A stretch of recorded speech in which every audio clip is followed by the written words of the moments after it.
So here I am playing on my Iron Man account, and I thought about this new idea. Why don't I kill a boss or a monster until my inventory is filled with unique items?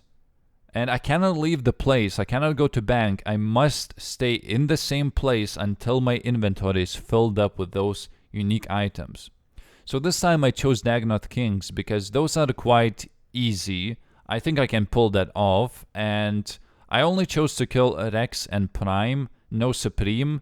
I wanted to take a safe way to do this. If I kill all three of them, eventually I'm gonna have only 2 spaces left. And those 2 spaces are gonna be my weapons. So I have no food, no nothing, and it's not too safe to try to fill up those last 2 inventory spaces when you are tri-breeding, killing all of those bosses. Let's not do that. Now, unfortunately, I got disconnected after collecting 5 items, and I felt like shit. Actually, I got DC'd a few times, but only one time I died.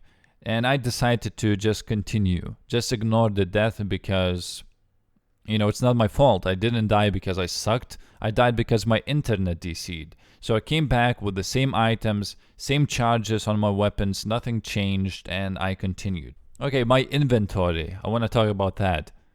It was not necessary at all to take most of the items that I took. There are maybe like 5 items that are necessary, and the rest of them I should have just left empty inventory, nothing else.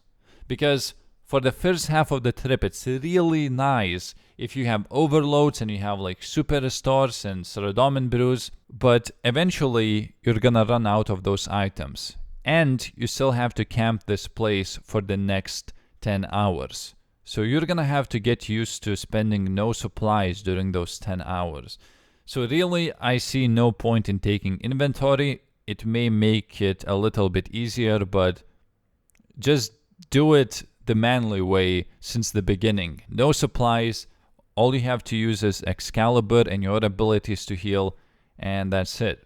So you may be wondering, how did I recharge my prayer? It was done by using Demon Horn Necklace and a Bone Crusher. Every time I kill a Dagonoth King, it will restore 150 prayer back.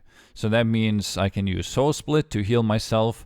So yeah, that was my prayer source, and Soul Split was my HP source. Combine that with a few abilities and Excalibur, I was pretty much immortal. Now you see that I don't have any Telegrab runes, which means if I get anything good from Prime, I have to pick it up and I will be attacked by a ranger, so I have to leave the place.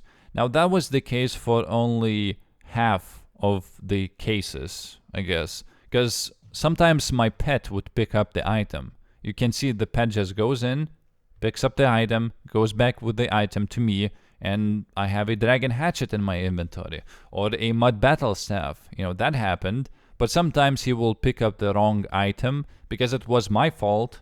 I did not configure it correctly. You can actually tell the pet what to take and what to leave on the ground, and I did not do that, so it was 50-50. Sometimes it takes the hide and sometimes it picks up the item. Yeah, the legendary pet was very helpful. It would also teleport a stack of items to your bank every 10 minutes, which I did not know that it worked for stacks as well. That's why I had those imp in a box, because I thought, okay, eventually I'm gonna need to bank my runes and I'm gonna need to bank my talismans. So that's why I took those imp in a box. But my pet can do this as well. And this is going to be the last item. I kill this Prime and I get a dragon hatchet, and that's it. So this is gonna be full inventory completed after I bank this Staff of Light by using my pet. Here we go, and that's it. Challenge is completed. 1 trip, full inventory of Dagonoth items. Again, I died once, but let's forget about that. That was a disconnect. There you go. Only 1 Seers ring. That was so weird. And I only got it at the very end. Like the last 5 items that I got, one of them was Seers ring. I thought I'm never going to see that. Ever. I got like 20 items from Rex and only 8 from Prime. I don't like Prime at all. And I'm gonna show you how I kill those two guys without any supplies. So kill Rex, my prayer gets restored by Demon Horn Necklace and a Bone Crusher. I use Devotion before entering in combat, so it does not reduce any adrenaline. It is a threshold ability, which means it should reduce adrenaline, but because I am not in combat, it did not. And then I use Death Swiftness and I kill the Prime, and that's it. You see, I did not lose too much health. I will be able to soul split everything back from Dagannoth Rex. And yeah, that's it. It's pretty easy. You don't need food at all. If anything happens, you can just skip Prime and kill 2 Rexes in a row. Because the Rex is easy, you can just save spot him. Oh, and in total I killed 1.2 thousand Dagannoth Kings to receive full inventory of unique items. And that's gonna be all for this video. Thank you for watching, and my next video should be on raids, because they should be coming out tomorrow or maybe in Tuesday, I don't know. But that's gonna be my next video, and I should see you in a few days.